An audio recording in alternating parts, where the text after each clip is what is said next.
Sheila Stubbs, an African-American candidate for the Wisconsin State Assembly, was canvassing for votes with her 71-year-old mother and her 8-year-old daughter in a mostly white neighborhood in Madison.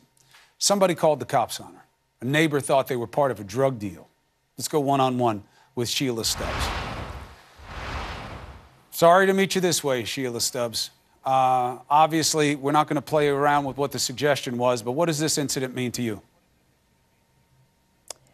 This incident was unacceptable.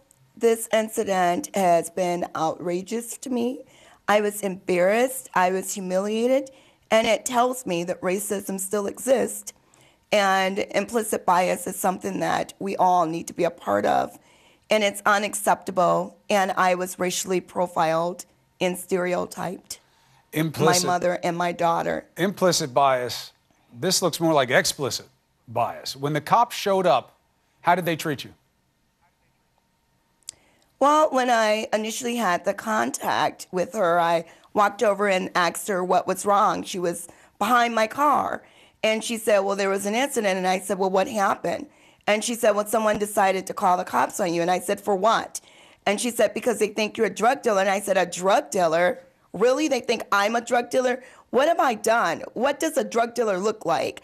And she said, well, why are you here? So I pointed to my name tag, and I said, I'm a candidate running for state assembly. My name is Sheila Stubbs. And then I went along to show her my campaign lit, and I said, see, here's my photo. That's me. And then she said, you're knocking on doors in the neighborhood. How do you know what doors to knock on? And I said, because I have a walk list. And she said, can I see it? And I said, yes, you can see it. And I showed it to her. And then she said, oh, I'm really sorry that this happened to you. And my 8-year-old daughter was in the back seat. She looked at me and she said, Mommy, why don't they believe us? Why don't we belong here? And I said to my daughter, we belong wherever we choose to go. Did you believe the officer handled it the right way? I had some concerns with the officer's approach because I felt I needed to show her 3 different ways. Validation. It certainly could have been worse. But again, I think that I should not have had to prove why I was there. What if I didn't have a walk list? I was a candidate. Did you ever find out who made the phone call? No, it was not available for me. The officer said that this person called through 911, and I specifically asked her if I could speak with this caller to assure them that I was only in the neighborhood knocking on the doors. I was a candidate for state assembly. I was 1 week out from my election, have been getting literature out to candidates for many months and knocked on thousands of doors. And she said, I'm sorry, I'll have to go through dispatch and I will relay your message to them. I said, they owe me an apology. Yeah. My family and I, outcomes could have been differently. How was it going when you were knocking on doors in that neighborhood? What kind of responses were you getting? Great responses. People were glad I stopped by. Because I was in a 4-way primary. And it was a lot of work. And so they were so glad to see me. And when that happened, I didn't go back to doors the rest of the evening. I did not do doors for 24 hours. Why? It was awful. Because I felt so degraded. I felt so humiliated. I felt insulted. My daughter was asking questions. Also, the officer had approached my mom by saying, why are you there? So my family, we needed to get it together. My husband's a pastor. I'm a pastor, so we prayed. I cried. I just could not go out to another door. I was scared. I was afraid of what was going to happen if someone else was going to call the cops on me.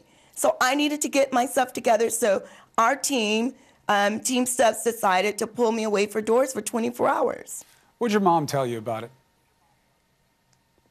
My mom said when the officer came up, she said, why are you here? And my mom said she should have greeted her. And my mom said I can go where I want to. So my mom did not have a great encounter herself with the officer. And my mom told the officer we were on the street because I'm running for state assembly. But we felt as if, though, the officer did not believe us. Even after my mom said it, and I said it 3 times. What do you want the people to... Why was that the case? What do you want the person who made the phone call to know about you? First and foremost, I'm not a drug dealer. I am a wonderful person. I am a mom. I was a teacher. I'm an elected official. and I deserve to go where I choose to go. And what you did, you put me and my family in a position that outcomes could have been differently. I couldn't express how I truly felt from perception. I watched neighbors come out of their house. I watched neighbors peep out their windows. I was degraded. I was degraded and humiliated. How dare you do that to my family? It's unacceptable. And now I'm your state representative, and it's work that needs to be done. Well, look, I do not see a silver lining in a situation like this. What happened was wrong. On that list of things that you describe yourself as, you're also someone who rose above a bad situation, and you won. And there is no winning in a situation like what happened to you. You made it through that, you won your race, and now you can lead the way that you think is best. And that's a reward in and of itself. But Sheila Stubbs, I'm sorry I had to meet you this way, but it's important that these stories get out, that we highlight what is wrong and we highlight what is right. So thank you for joining me tonight. Thank you. God bless you. God bless the state of Wisconsin. God bless the United States. And it was God, the reason I won this race. I give him all the praise, the glory, and the victory. Thank you, be sir. well. I'll speak to you soon.